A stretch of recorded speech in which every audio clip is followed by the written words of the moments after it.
Hi, I'm Anne-Marie from brambleberry.com. Thanks so much for joining me today as I show you how to make soap with beer. This is an advanced project, so if you've never made soap before, this is not the one to start on. However, it's a really fun, basic technique using a horizontal swirl design in Brambleberry's divider molds. Now, beer is a naturally discoloring product, and I'm going to be using Oatmeal Stout from Brambleberry as a fragrance, which also discolors. It smells so good, though, that it's worth the discoloration. So in this case, we're using the discoloration as a design feature. Because the fragrance does discolor, and this is a water-soluble product, you'll see that the discoloration starts to go a little bit kind of more spread out over the next 6-ish months. I think it's beautiful, and it looks fantastic, and it smells so good too. In addition to the natural occurring sugars in the beer, this is a palm-free recipe. The naturally occurring sugars in the beer will help with the lather, and of course, we've also added some skin-loving coffee butter as well as cocoa butter to really round out the warmth in this fragrance of the oatmeal stout. So before we get started making this, let's just talk a little bit about how to prep your beer and how to work with alcohol in general when it comes to making cold process soap. If you add lye directly to any alcohol, it will boil over. The chemical reaction is pretty violent actually, and not at all safe. And so you need to get rid of the alcohol in any sort of alcohol, beer, wine, vodka, anything you're doing before you actually add your lye to the liquid. Some soap makers swear by the idea that if you just place an open container of beer or wine in your refrigerator for 24 to 48 hours, it evaporates all the alcohol and you're good. I'm here to tell you from personal experience that doesn't always work. So we go the extra step of boiling our alcohol before putting it in the refrigerator for 48 hours. When you boil your liquids, one thing to keep in mind is you're going to boil right about almost up to 50%, not quite 50%, but about 50% of your liquid out. So if you only need 12 ounces of beer or wine for your recipe, make sure you are boiling at least 24, so double the amount that you're going to need in the end. And of course, if you happen to boil out a little bit too much, you can always supplement with water. So this beer has already been boiled down, so it's about 50% of its original volume, and it's been kept in the refrigerator for a full 48 hours. And now it's time to add the lye. I'm going to do it on camera because it changes color. It changes the color of this just a little bit, and I want you to see kind of the speed and cadence at which I add the lye to the beer. So I'm going to sit up for safety, of course, and I am wearing long sleeves. Kids and pets are in another area. It's a well-ventilated area, and I have a solid 45 minutes to make my soap. Of course, I'm going to put on eye protection because, well, we only get one set of eyes. One thing I do want to talk to you a little bit about is the temperature for this. So with the temperature, I am not having to worry about freezing this like I would with, say, milk.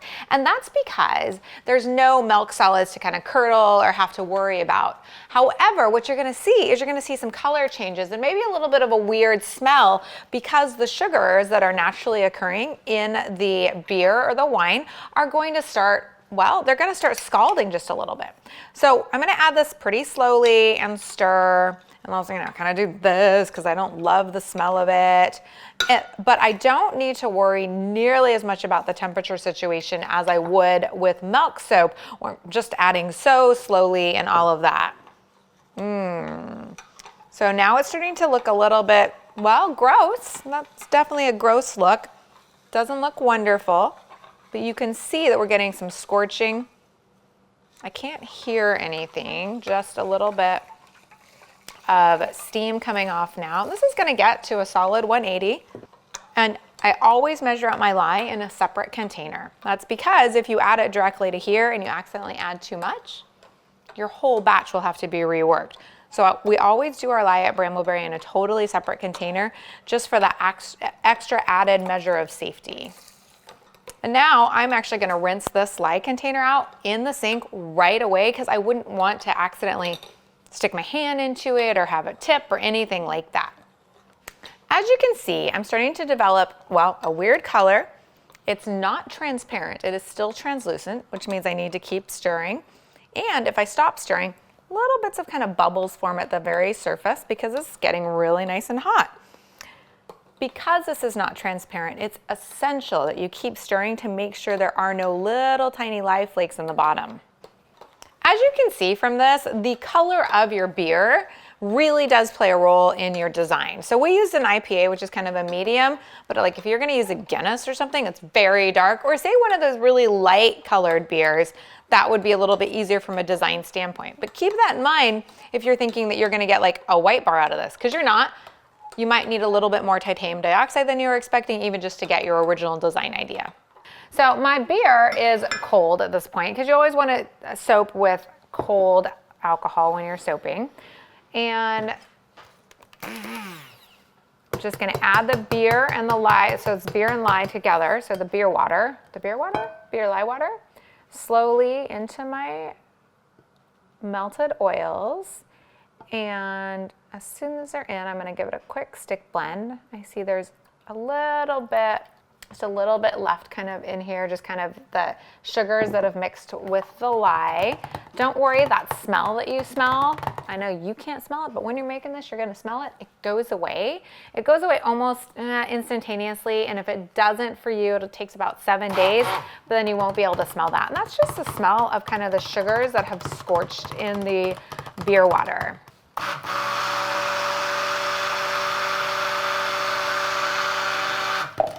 So this is going to be a horizontal swirl, so we do need this to be kind of a thin or medium trace. The first thing, since we're working with a discoloring fragrance, is we're going to actually split off 400 milliliters of this soap, which is already a naturally brown soap, into another container to really tries to whiten it up with some titanium dioxide to give us just the right amount of contrast. And so I've got about 400 milliliters in there. And what I'm going to do is I'm going to take my titanium dioxide, give it a quick stir here just to make sure it's fully mixed in.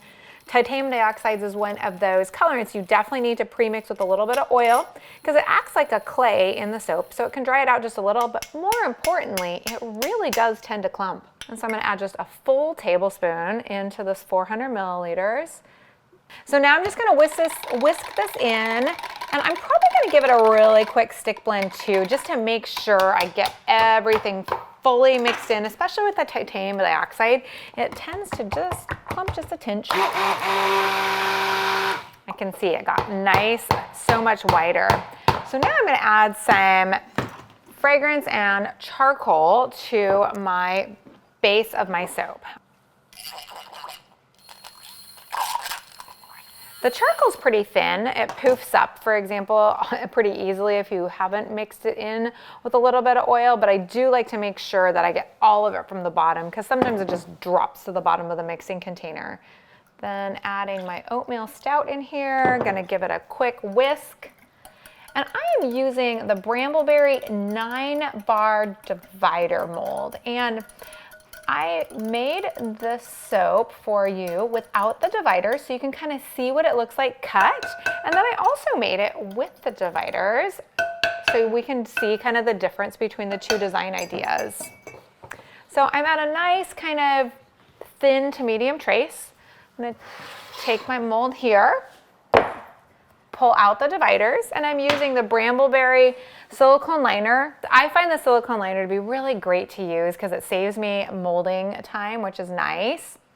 In order to do this design, you're just going to pour most of the black soap into the mold, and then you're going to reserve just a little bit because what we're doing here is we're going to do kind of a drop swirl in here, and then we're going to save a little bit of the white to really go back and forth beautifully. So now what I'm going to do is I'm going to take my white soap, I'm going to pour low and slow, and I'm going to make lines because that is how we will get our swirl to look beautiful. So I'm just doing lines back and forth, low and slow. And so what that means is that we'll end up with some beautiful contrast on the top. The middle is going to have some contrast, right? Because we did a little bit of a drop swirl, but the top is where you're really going to see kind of the beautiful swirling. And you'll notice the white is building just a little. That's just fine. I'm going to shake that down in just a minute. So now what we do is just kind of shake it down flat. And I'm going to use a pretty thick dowel. I'm going to go down on one side and up and down and up, and you will be so tempted. I always am so tempted just to stop at this one swirl. I'm not going to though, because it does get better once you go down the lengthwise. Or some soap makers like to do a loop-de-loop, which is kind of fun, where you go from one corner to the other corner.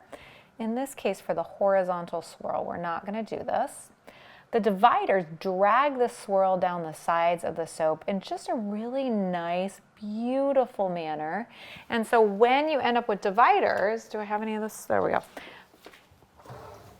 When you end up with the dividers in, what you'll see is that you get these beautiful kind of drag marks of the swirl all the way down. I love how that looks, but like I said, I made it for you without the dividers so you can see what it looks like without the dividers. When you place the dividers in, you squeeze gently on the sides, you just plop them in, whew, even right there. Ah, gorgeous.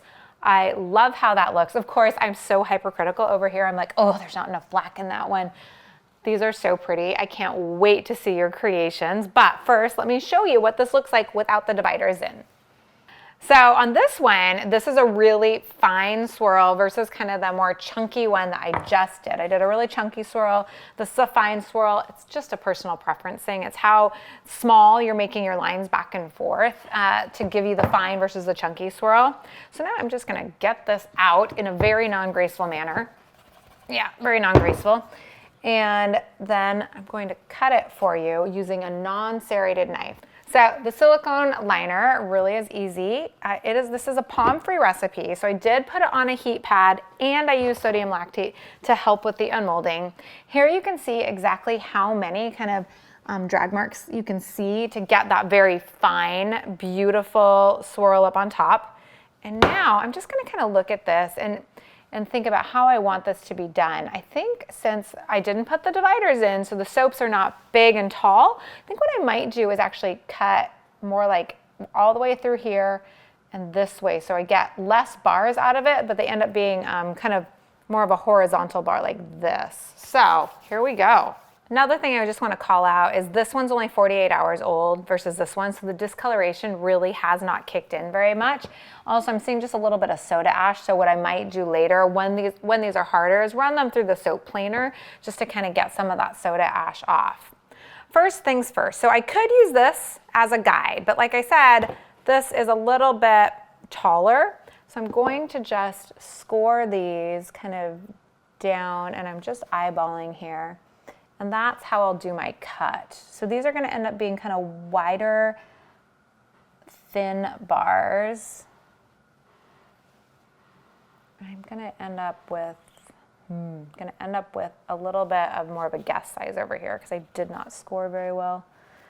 Okay, here we go. Cutting, obviously, not one of my stronger suits, which is one of the reasons we developed the divider bars actually back in the day.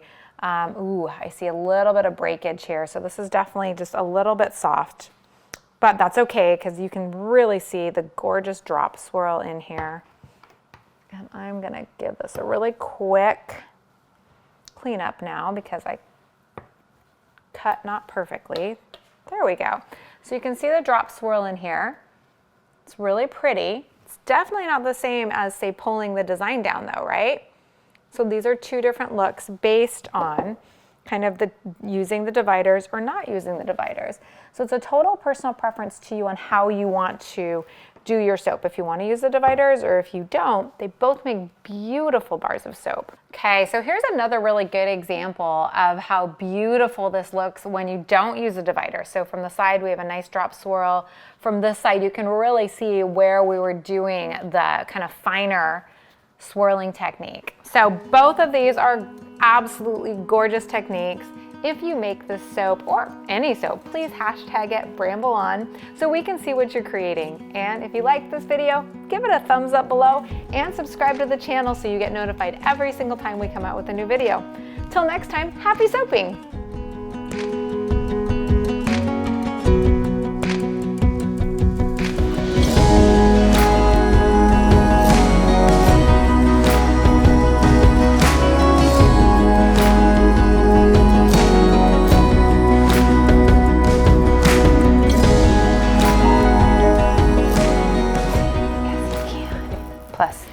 if we just really are quiet and we just let this sound go like this, it's ASMR. I'm gonna suit up for safety.